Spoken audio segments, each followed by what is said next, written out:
kikubwa ni kumaliza ligi salama. Nadhani kila mmoja ambaye anafahamu JKT, wanaojua malengo ya JKT, nadhani tutakuwa nao pamoja. Sisi lengo letu kubwa ni kumaliza ligi yetu salama, kukabili kila mchezo ulioko mbele yetu, kucheza vizuri, Mungu akijalia na kupata matokeo. Hayo mambo mengine yote yatakuja baada ya mechi ya mwisho ya ligi. Kikubwa ni kwamba mchezo wa kesho utakuwa mgumu. Kama ulivyosema, JKT wako juu yetu na JKT wana timu nzuri. Kwa hiyo yani kesho tutegemee kuwa na mchezo ambao kama nadhani kutoka mchezo wenye ushindani mkubwa sana kesho.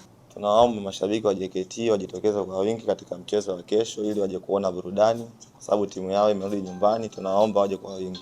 Wachezaji wenzangu, maandalizi yote kuelekea mchezo wa JKT yamekamilika na tuna imani kuelekea siku ya kesho katika mchezo wetu tutapambana ili tuweze kupata matokeo. Kama unavyoona msimamo ulivyo kwenye ligi, hatupo nafasi nzuri. Kwa hiyo ni mchezo muhimu kwetu na kila mchezaji anahitaji mchezo wa kesho ili kuhakikisha tunapata matokeo na tunaweza kuwa sehemu salama.